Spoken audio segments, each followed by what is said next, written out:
Alrighty, gang. Here's to nights that turn into mornings and friends that turn into family. Cheers! Happy birthday to you!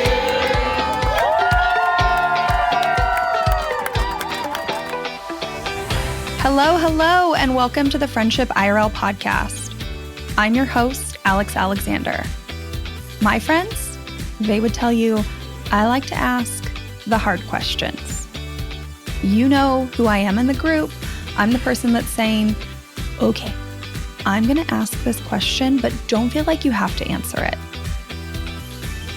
And now I can be that friend for you too.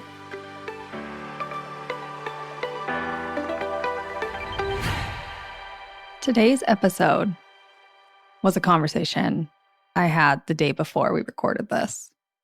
This episode, an example of exactly why I want to start this podcast, because this is the kind of conversation I was having with friends where in the middle of the conversation, they'd get upset we hadn't been recording it. And that's what's happening today. Oh, I'm so excited. Now, before we hit play and you start listening to this, my friend Sarah is pregnant.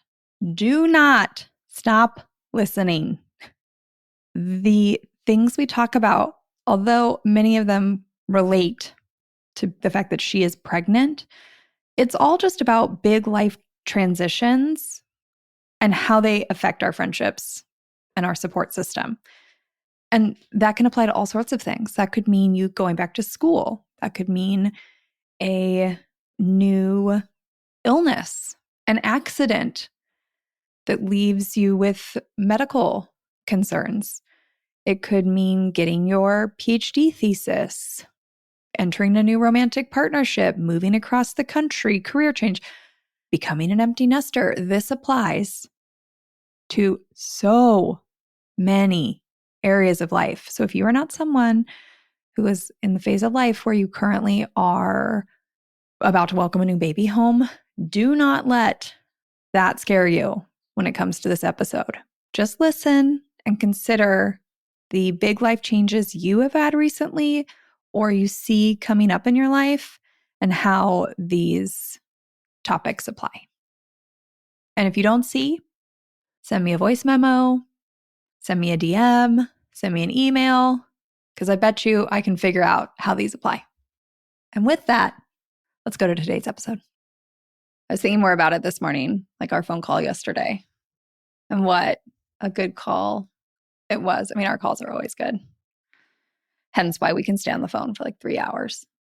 And talk about 500 different things that somehow all make sense in one phone call. And we just got to catch up on everything. There's a lot of stuff. I literally felt like we were just like bullet pointing at the end yesterday. I was thinking to myself, I mean, we could have talked for 2 more hours. There was so much to catch up on. And luckily, we're doing this today. Add a little time to it. Yeah. Well, we're going to recover a portion of something because when we were chatting yesterday, all of a sudden Sarah was like, shoot, I should have hit record on my phone and that would have been a podcast episode, which is how this whole thing started. That's why we're here. And that happens every time we talk, I think. I mean, I was on the phone the other night, or not on the phone. Our friend Lizzie was over and we were sitting on the couch talking about something. And I had this moment where I was like, shoot, this would be perfect for the podcast. I mean, that's okay. We'll just record something about it later. I can talk about the same things on repeat. I can have the same conversation we're about to have on the podcast now tomorrow. So it's fine. Point of today's convo is we were talking about how you are pregnant. Baby due in March. 18 weeks, one day, but no one's counting. We know it down to the day. It's in my calendar now. We're talking about how it's a big life transition and you are becoming a new version of yourself and how hard that is for the people that are closest to you. Like you have new boundaries, you have new interests, things that mattered before don't matter anymore. What draws your interests, what matters to you, everything's different. Yeah, it's a big shift. And there's been a lot of big shift. I moved across the country. I got married. I got pregnant. And they all change the dynamic of how I think you relate to the people that are closest to you. Yeah. The thing I launched into yesterday is that I think the thing that's most interesting, right, is we want these close relationships. We want our closest friends. We want to be really close with our family, with our partners, soon with your kiddo. Oh my gosh, yeah, your eyes got so big. So crazy. But the people we're closest to are the ones that have the hardest time when we change. And I feel like you are feeling that right now. Yeah, I think the people you're closest to are obviously very comfortable with you and who you are when they're close to you. And when that changes, you change, but obviously it changes for them as well. And it's funny because the people that I assumed I would be going to for like what to buy for a baby advice are not the people that I talk to every day. And then I guess you would technically say closest to, but when it comes to baby stuff, I am closest to them. So it changes the dynamic. And I think if you're like just focused on those people and how to fix it, it could be really scary and really sad to not feel like you can go to those same people for every little thing in this new phase of your life. Yeah, whether it's a best friend, a partner, a family member, whoever those people are, they may not be the right ones to be talking about what items to buy for the nursery. So you can buy the fewest number of items because we all know that's what you want, Sarah. You want the things that'll do the most, buy the fewest. No stuff. I'm having a minimalist baby. She just doesn't know it yet. It's all hard. So to me, it sounds like you're kind of splitting out who the right person to go to is. Like the anxiety of being a new mom, you might go to one person and talking about what items to buy for the nursery, you're going to a different person and hearing from people who have already been parents, you're going to different people. Like you're kind of diversifying the support instead of putting it all on one person. Yeah, and it's funny because there was actually an internal debate within my family because I have a big family that lives within 5 minutes of us, which is great for babysitters. Love them. Hi, guys. Love you so much. Hi, everyone. I would assume it's going to be great for babysitters, and it totally will. But they got snippy with each other about who's first up for babysitting. It was a little like competition. And I said out loud, I panicked when that happened. And I was like, I'm so uncomfortable. I want you all to like be there for different things that I need. Like sometimes it's going to be mom. Sometimes it's going to be this aunt or that aunt. And like, there's different situations that I want to call different people. And I literally had to have that conversation with them because they're bickering kind of jokingly, but kind of like they also want to be the one that I call when I need a babysitter. I panicked. Yeah. And it's the opposite of what you would think makes you panic because they're all wanting to help and they're all wanting to babysit. And you're like, sweet, I can always have support. You just realize that like there's different people in different moments and you want them all there in different capacities. And how beautiful. You have all that. Like that's great. We just want to acknowledge it's great. But it also is a lot of work to communicate that, think about that, decide who to call.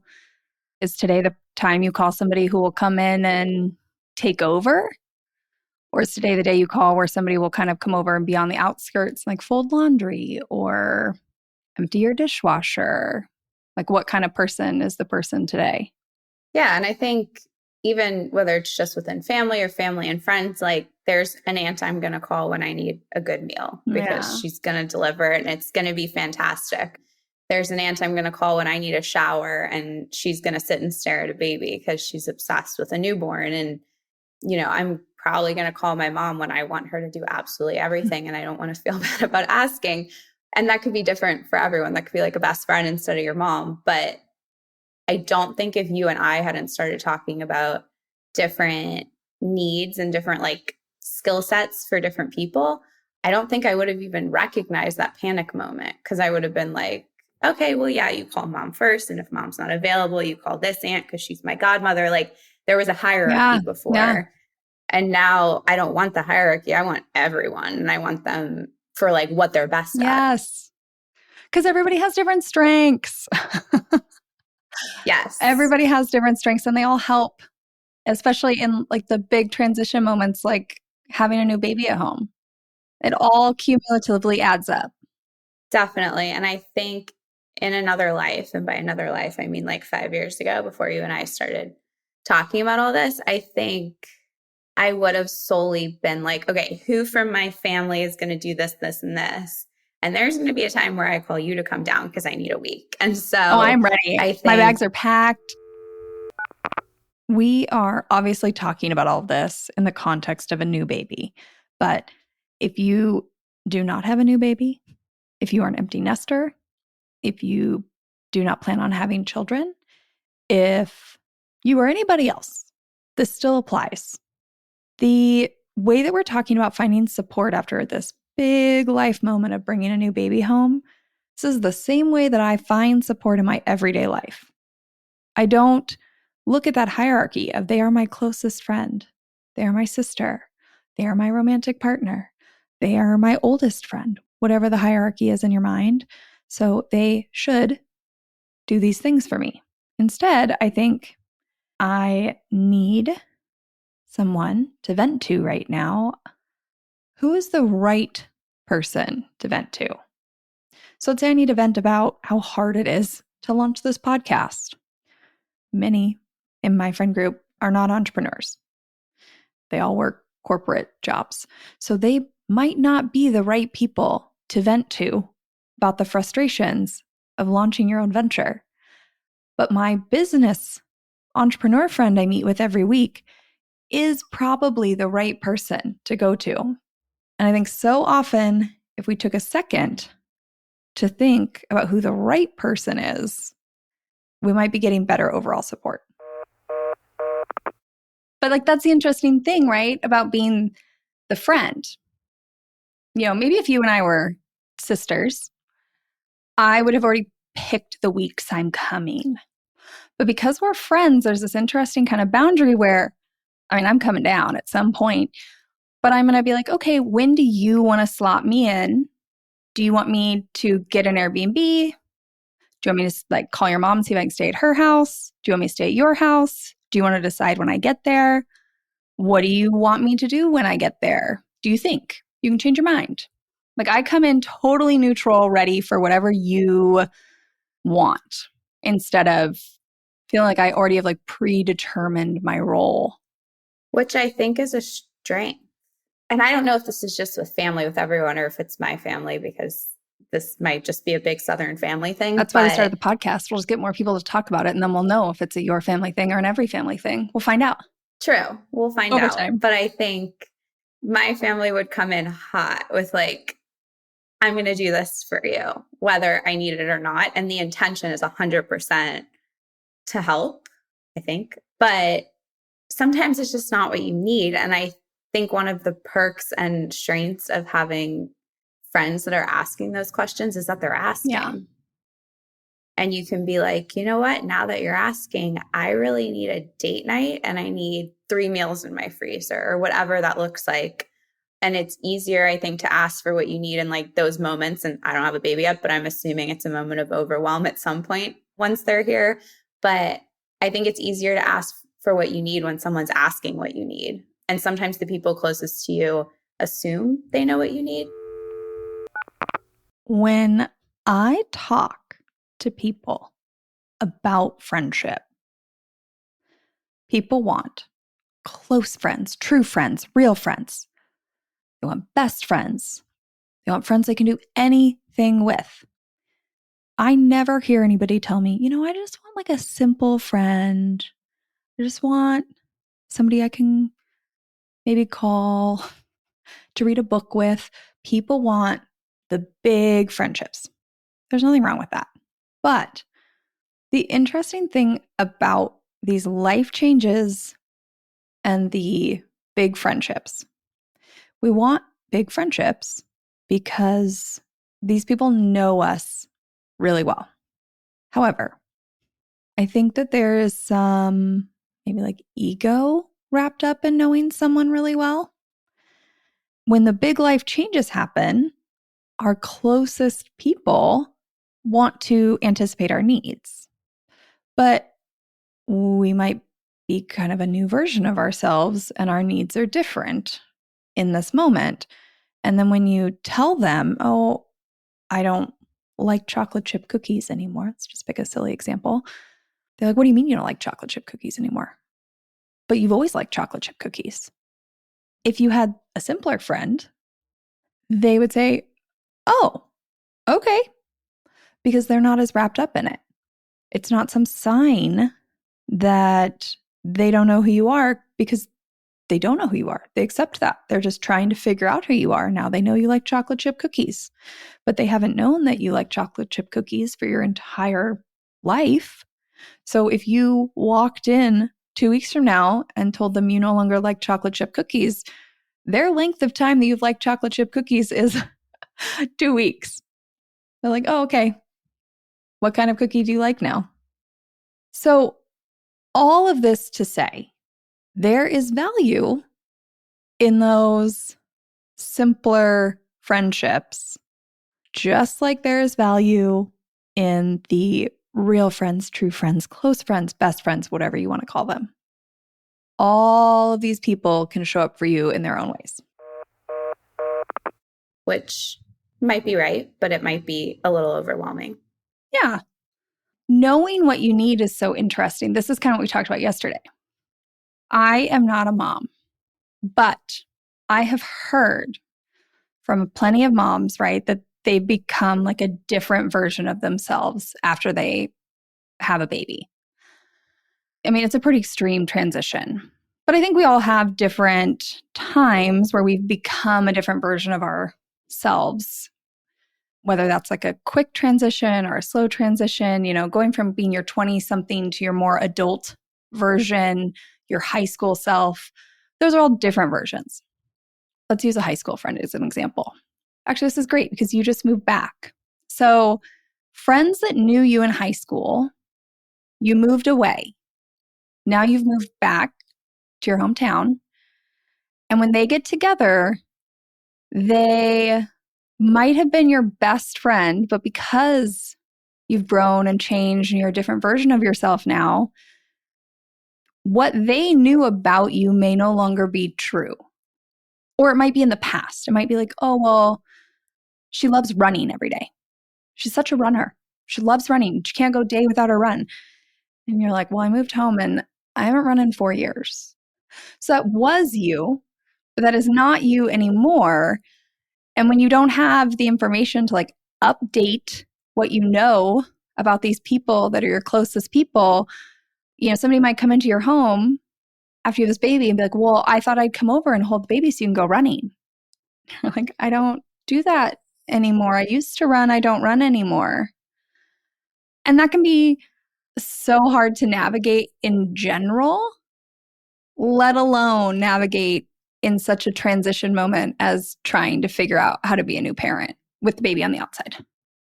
Yeah. I mean, I think I moved home for backstory after being away for years and years, but was born and raised in New Orleans. And now I'm back. And there are people that I see, and I'll probably see them once a year and we'll catch up. And they used to be best friends, but we're not on that same wavelength or in that same place anymore. There's actually somebody who I was best friends with from preschool through high school. We fell off for a couple years, not poorly, just life happens. And she just had a baby. And so we've reconnected in like a whole different relationship and in a really cool way. So I think it can obviously go either way, but I think the reason that the ones that have reconnected and kind of turned into their own new relationships is because we were both open to it being like a new relationship. We didn't come into it being focused on like picking up where we left off. Even though there's some of that and there's reminiscing, we got to know each other again, like who we were now that it had been however many years. It's like a whole new friendship with, I almost kind of think it was like some cheat information from before, But because you're kind of coming into it committed to a new friendship, new versions, instead of just assuming you like all the same things, you're coming in saying, I really remember you loved this kind of food when we were friends back in the day. Do you still like that? Like you're kind of using it as a starting point to gain info. And I think it is honestly kind of an underutilized way to make new friends. If it does feel right to reconnect with someone, reconnect, but you have a little step ahead because you have some backstory and some of that might remain true. Or it gives the opportunity for them to say, oh no, I don't like that food anymore, but I love this food. Yeah, and it's interesting to think about with family. And obviously everyone's situation is different, but I don't think people ever, I can't say ever. I've never done that with family. I've never like not seen someone for a little while and re-gotten to know them. You kind of are along for the ride. And so you do get stuck a little bit. Like I'm a little bit of a different person with my family than I am with friends, especially newer friends. Like I get to be Sarah now with new friends, and with my family, I revert a little bit to who I was when I was younger in some ways. And so it's interesting how it evolves. That normally that probably isn't that big of a deal. And there's some comfort to that, right? It's like, oh, I'm being me from the past. That's kind of fun to like step into that role sometimes. I also think this happens with past friends, but we're going to stick to family. But the interesting thing though is that's all fun and enjoyable and comforting and okay. But then in a moment where you have this new baby and say you're setting new boundaries, I'm just using an example, but in the past, you maybe wouldn't have cared and now you care. So when you say, oh no, this is like full mom Sarah, now we don't do that anymore. I'm not doing that. I think it's so hard for the people closest to us sometimes because their ego's in it a little bit. They're saying, well, wait, I know you better than almost anyone. I didn't know that. I didn't know you don't like that anymore. And it kind of makes them question, like, oh, but I should have known that. So sometimes I think the people closest to us, we need to kind of take a step back for a second and say, oh, okay, they're just stepping into a new version of themselves. How beautiful it is that they're being honest with me about that they're setting that boundary. I am uncomfortable because I didn't know this about them and I thought I knew everything. But the best thing I can do right now is try and adjust to this new version. But I think it hits the ego sometimes a little bit. I think it hits the ego, and I think it's a little fear-based. I think it's for a lot of people thinking, oh, wow, she's in a new life phase, and I don't feel like I know her as well as I thought I did. Am I going to be part of this phase? Like, I think people get a little fearful that if they can't show that they're still that close to you, like what's their role and how do they fit in, and they care about you and they want to be part of this phase, but how do they do that? And so I think for me too, like understanding that it's fear-based and making an effort to communicate that we can get to know each other in this new phase, even though we know each other well in a past phase. If it's important to you to kind of bridge that gap, I think understanding that fear is kind of crucial in doing that. I totally agree. I mean, it's fear, but it's also, I think, a little grief. Like it's sad a little bit when somebody you love is now a new version because you liked that version. They were great. You loved them. And now you're saying it's going to be different and you don't know how beautiful that's going to be yet because you haven't experienced this new version. Like I think the fear is there for sure, like scared of this new version. Will it be as fun? Will it be as beautiful? Will it be as enjoyable? Will you love it as much? And it takes a little while to find the things to love, but simultaneously, like it's a little sad that that's over. And you have to hold space for both. That's okay. But if you don't allow those to happen, you're trying to force your friend, your loved one, your family member, your partner, your whoever to be this past version of themselves. And at a certain point, they're going to break and say, no, I am the new version. I'm moving on. Well, and that's interesting because I think we do that with our significant others. Like I'm not the same person as when I met my husband, and he's not the same person. We've been through job changes and COVID and a marriage and pregnant, and we're not the same person. But you sign up knowing that things are going to evolve when you get married. And I don't think we think about that with friendship in the same way. I would agree. I like 100% would agree.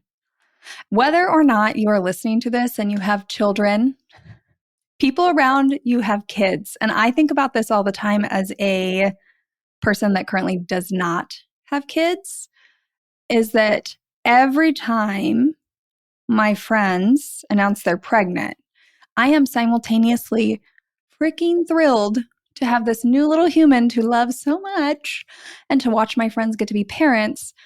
And then on the flip side, there's a moment of mourning of like, okay, we're not going to be quite as free to just pick up and do what we want all the time. We're going to, have to navigate like babysitter schedules.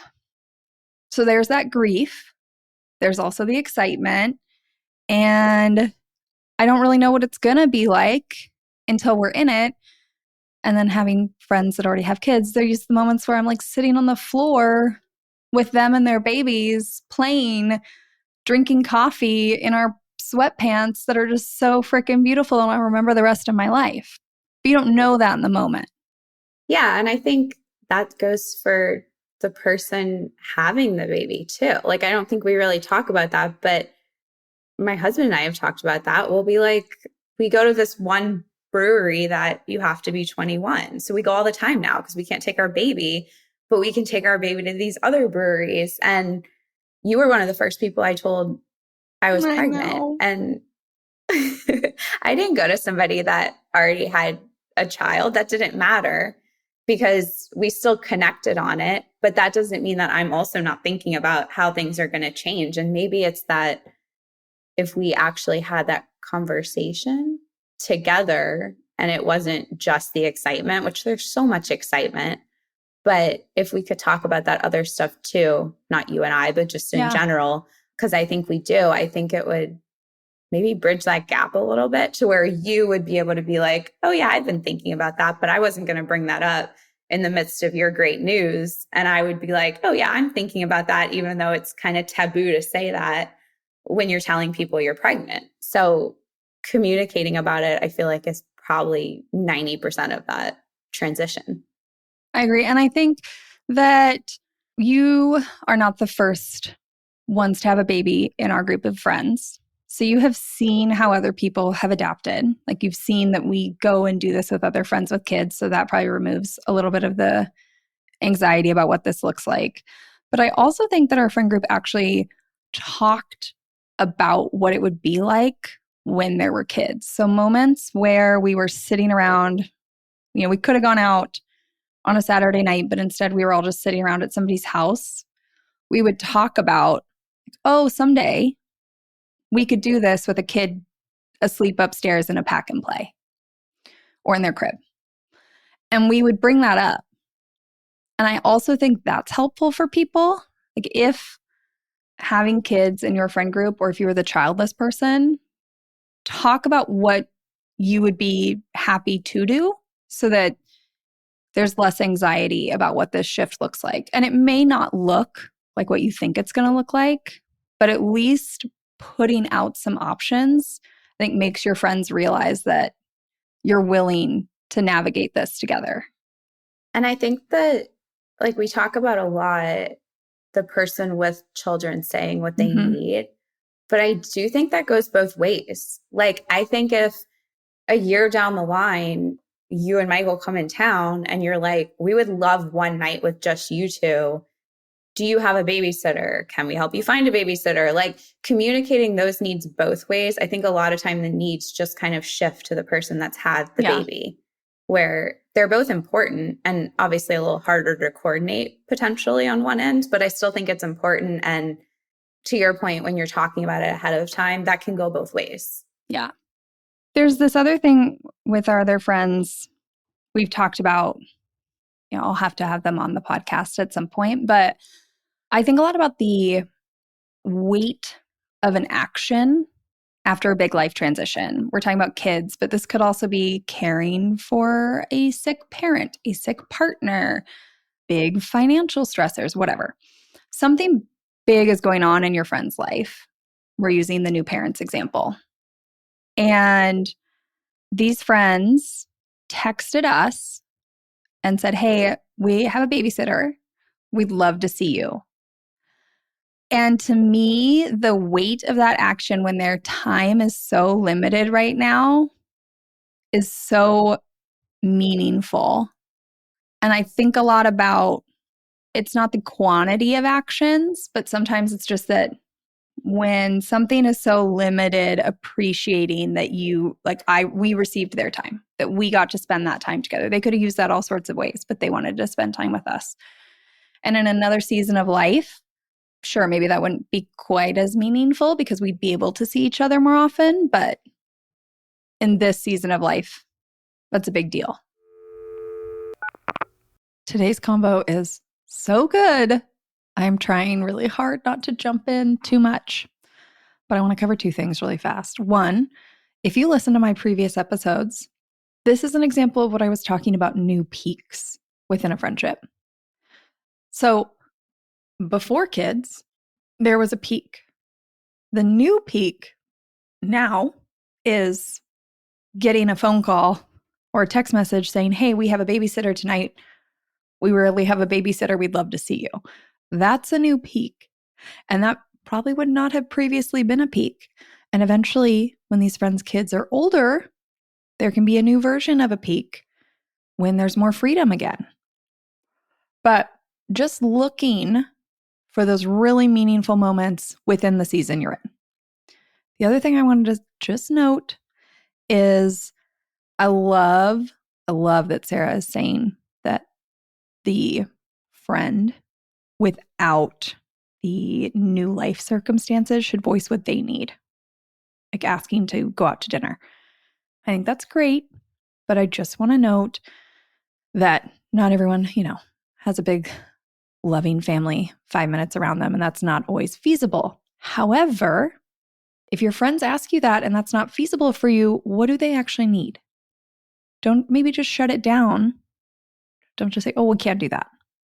Maybe consider exploring. Do they need uninterrupted conversation? Could you have that after bedtime? Do they need some sort of fun adventure with you? You guys used to be people that went out and did things. Can you find a window to do that? Can you find a way to do that and take your kids? What is it they're really asking for? And it might just be they want to recreate an old memory, an old situation. You used to go out to dinner all the time. They want to do that again. But what, if you can find it, is the deeper need or purpose? Because you might find that you are able to fulfill that when you were just going to cut yourself off. Your initial thought was to say, no, we can't do that. But maybe if you ask more questions, you can find what you need. That's a big deal. And taking that in and appreciating it. Yeah. And like you said, in a lot of examples, you and I absolutely see each other less now that we live across the country from each other. But the effort is there, whether it's a phone call, whether it's a visit, and it does mean more. I told my parents this when I moved away from home. The quality got better. The quality of our time together was so much more appreciated on both ends, and we were so present. And I'm not sitting here saying it's not great now because it totally sounds like that. But I do think when the quantity is taken out of it, the quality is really meaningful. You flew home to have dinner with that person, or you, like you said, got a babysitter to spend 2 hours with a couple. And that's a big effort.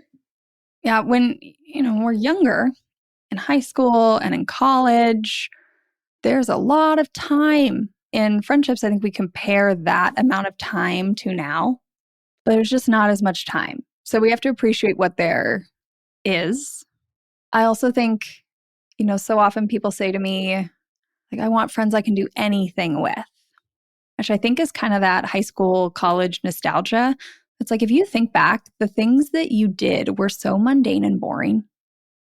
You drove each other to pick up your car from an oil change. You went to Target. Yeah, you did your returns together. And especially when these big life transitions happen, move, being sick, caring for somebody that's sick, those are the moments where you can do the mundane. Like when we come visit friends that have kids, people are always like, well, what do you do? I'm like, we just fold into their life. We go to the park, we lay around on the floor, play with trucks, we read books. Like, sure, we might, go to a museum or get a babysitter and do a date night, but we just fold into the mundane. And that is all the stuff I loved the most when I was younger. And now I just try and replicate it, even if it's in smaller doses.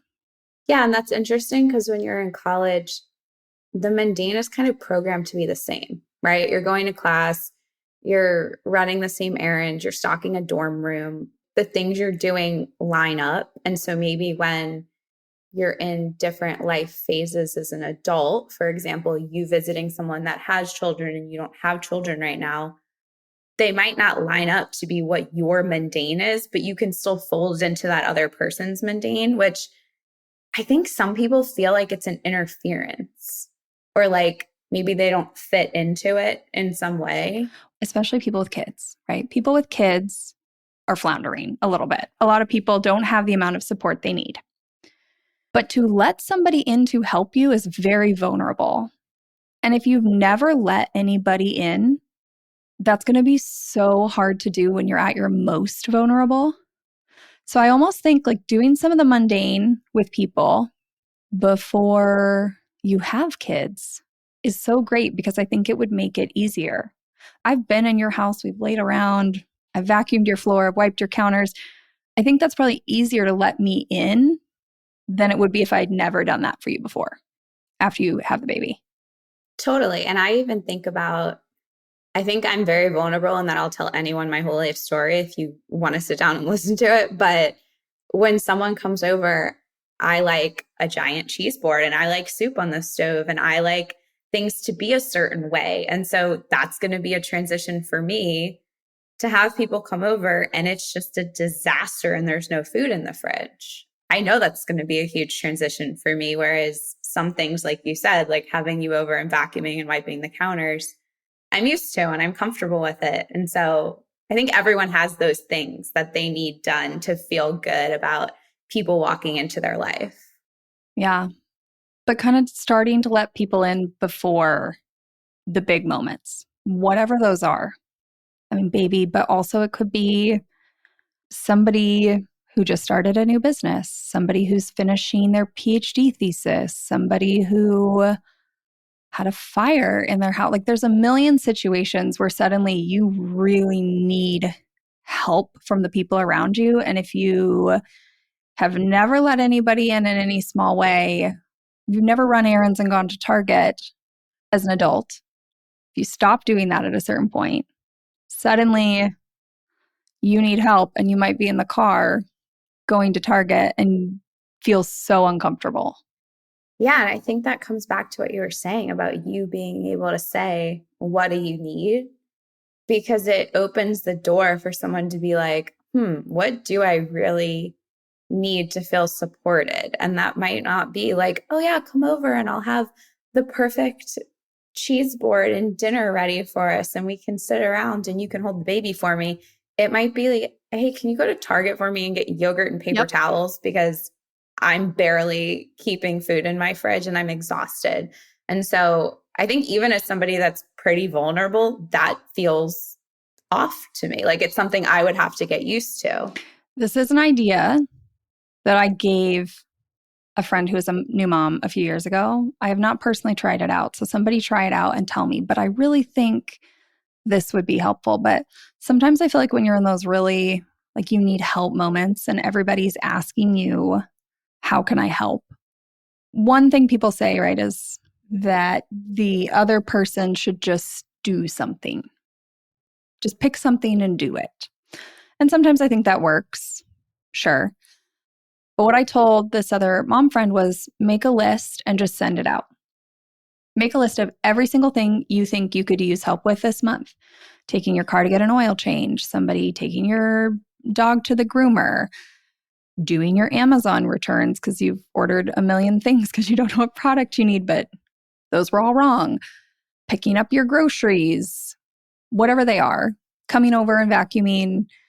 If you're a new parent, maybe coming over and watching the baby while you take a shower, whatever they are. And just send it out. And then people can pick what they want to do. Maybe somebody who doesn't really know much about babies will take your car and get the oil changed. And that's helpful. And then you aren't trying to negotiate back and forth with people or think of what they would be good at doing. You're just like, here you go, pick something off the list. So somebody try that and tell me.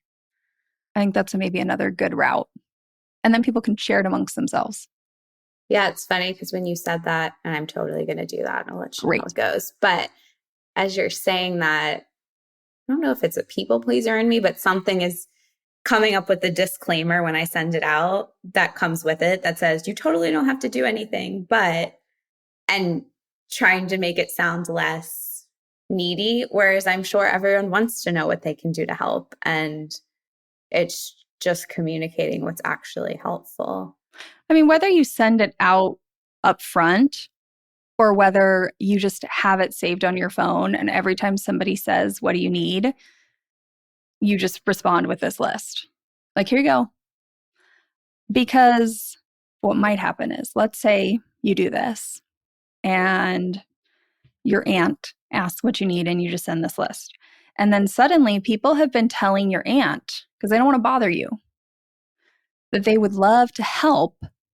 And, sure, maybe they're not going to cook you 2 meals a week every week like your aunt might, but instead of your aunt cooking you 2 meals and taking your car and coming over and cleaning your house and all these people that are mentioning to your aunt that they would love to do something for you but don't know what to do, she suddenly can be like, when I go over to drop the food off, I can grab the keys and you can take the car to get the oil changed. Would you like to do that? And then they'll just do it. And suddenly you wouldn't have all these worries and you and Mike could just spend some time with your baby.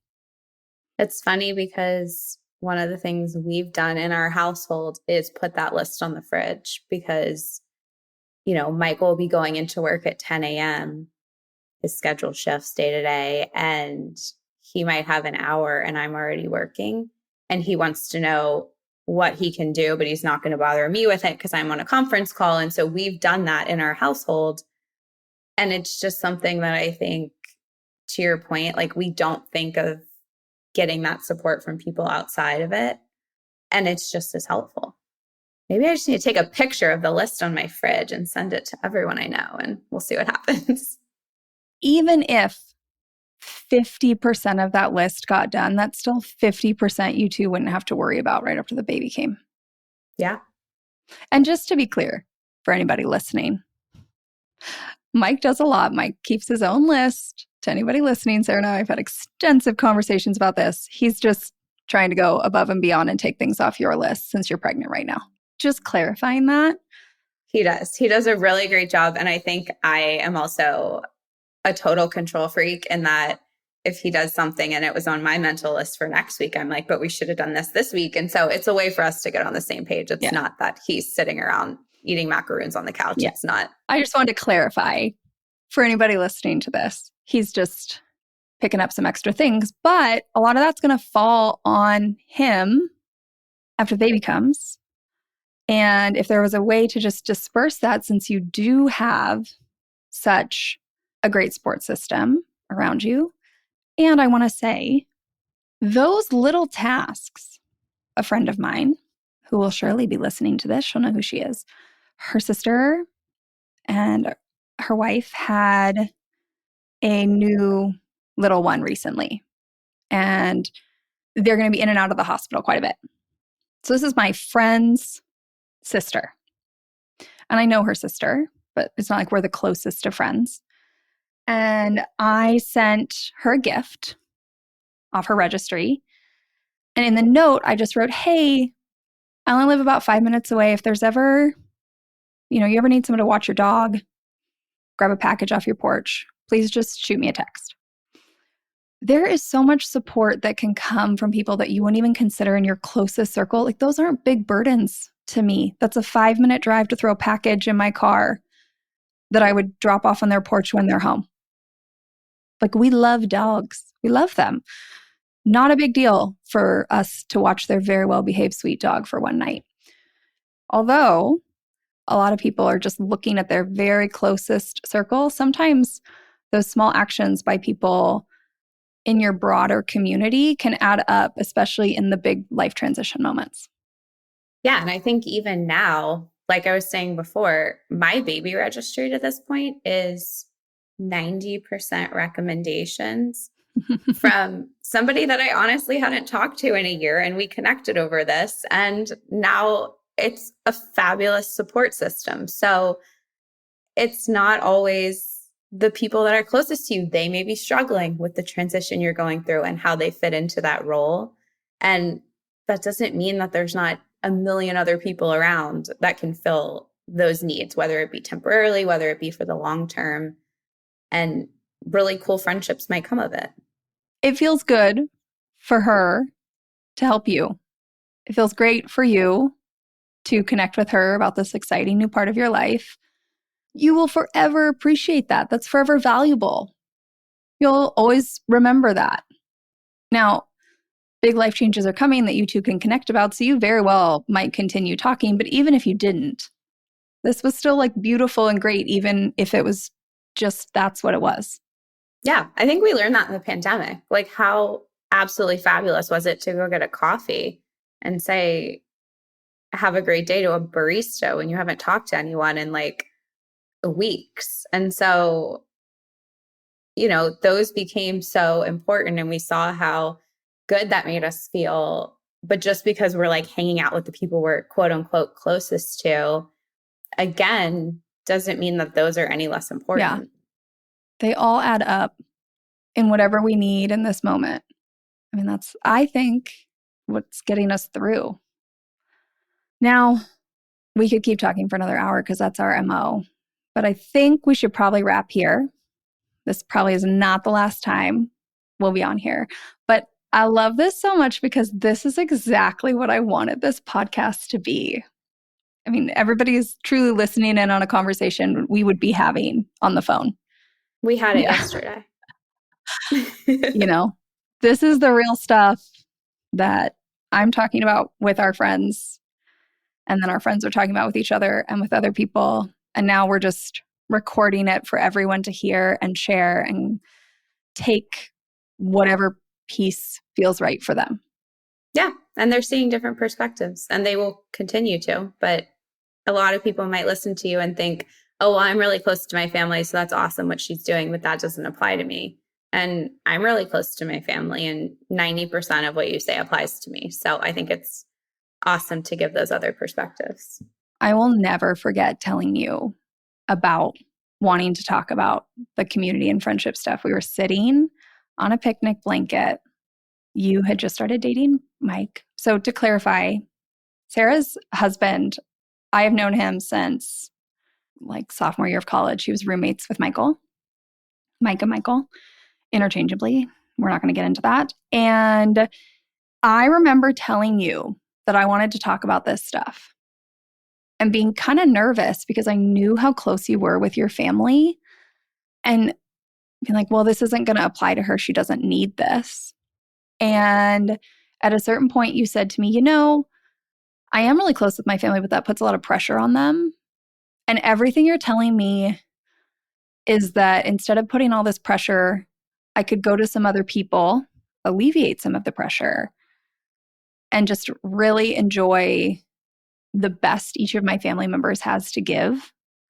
And I just remember sitting there and thinking, okay, if this connects with her and she has such a great, strong family, this really can apply to a greater audience than what I originally thought. So you are part of the reason I'm doing this, because you helped me realize that everybody can take small pieces from this. Everyone can. And that's probably a whole nother podcast episode of not putting all your eggs in one basket, even if it's your family. But I think it resonated with me so quickly that no one doesn't have relationships in their life. Every single person has some relationship. And so there's nobody that this doesn't apply to. Yeah. With that, love ya. Love you. Thanks for having me. Thank you for listening to this episode of Friendship IRL. I am so honored to have these conversations with you, but don't let the chat die here. Send me a voice message. I created a special website just to chat with you. You can find it at alex.chat. You can also find me on Instagram. My handle @it's Alex Alexander, or go ahead and leave a review wherever you prefer to listen to podcasts. Now, if you want to take this conversation a step further, send this episode to a friend. Tell them you found it interesting and use what we just talked about as a conversation starter the next time you and your friend hang out. No need for a teary goodbye. I'll be back with a new episode next week.